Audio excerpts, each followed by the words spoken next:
Where do you get your news from? Is it from YouTube videos, Instagram posts, or Twitter threads? 52% of Indians get their news, information, and even infotainment online. If you too are one of them, then you should know that a lot of this is going to change. Content by these digital creators such as Dhruv Rathee, Ravish Kumar, and BeerBiceps is going to be under scrutiny because the latest draft of the new broadcast bill indicates that it is going to count such individuals as digital news broadcasters. There's all this and much more in the second draft of the broadcast bill, which was released to selective stakeholders in July. The first draft was released in November 2023 and caused a lot of confusion over who it applies to and what the code of conduct would be. The second draft tries to answer some of these questions, although quite vaguely.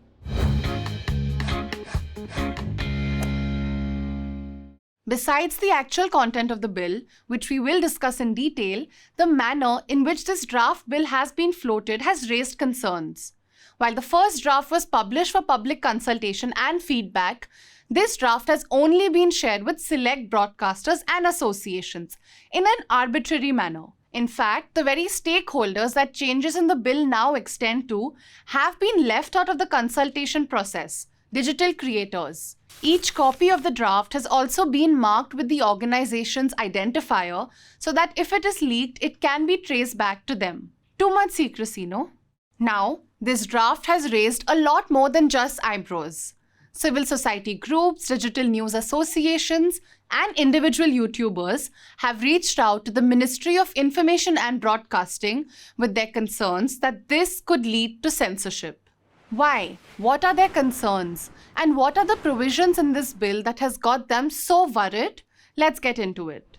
The Broadcast Services Regulation Bill 2024 aims to replace the 3-decade-old Cable Television Networks Regulation Act and also significantly widen its scope.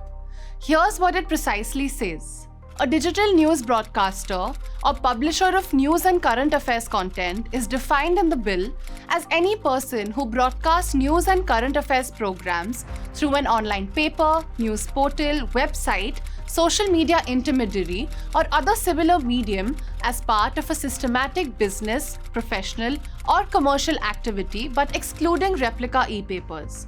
People like Ravish Kumar, Dhruv Rathee, Faye D'Souza, and even Ranveer Alabadia will be potentially considered digital news broadcasters now, which means they have to follow the program code and the advertisement code. And what is this code exactly? No one knows yet, because it is not yet prescribed.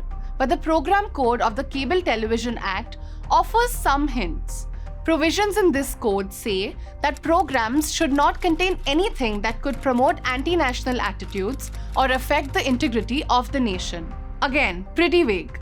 In fact, this 46-page draft is so vague that the sentence "as may be prescribed" appears 42 times.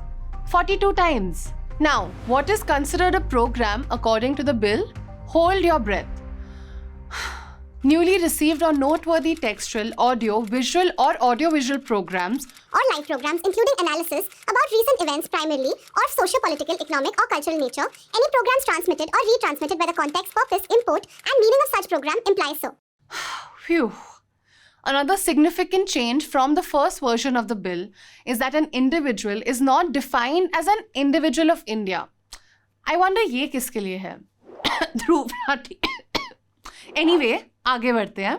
Another point we'd like to share with you from the draft is that the Information and Broadcasting Ministry may soon issue accessibility guidelines to make sure that every person with disability is able to access programs. Broadcasters will be required to take certain mandatory measures such as supplementing video programs with subtitles, translating audio content of videos into sign language, and supplementing video content with audio descriptions. A violation of these guidelines could result in a penalty on the broadcasters.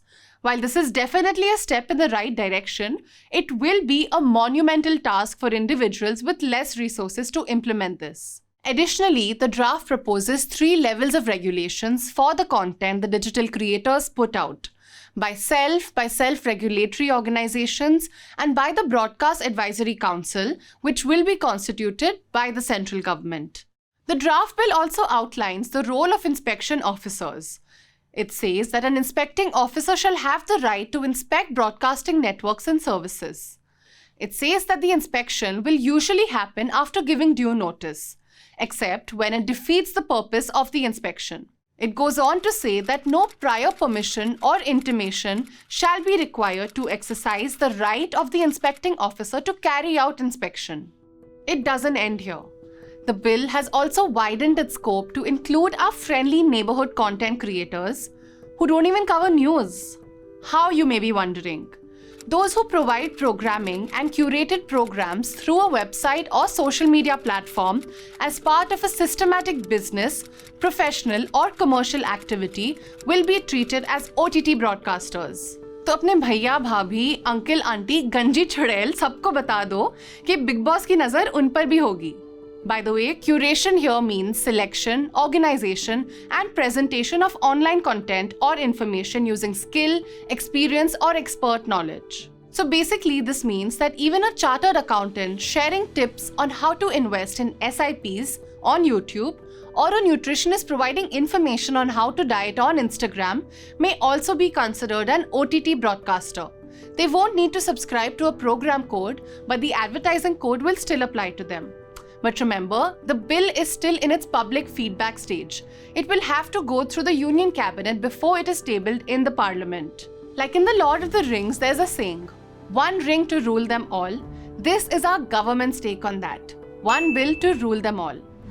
Journalism at News Laundry is powered by the public, because when the public pays, the public is served.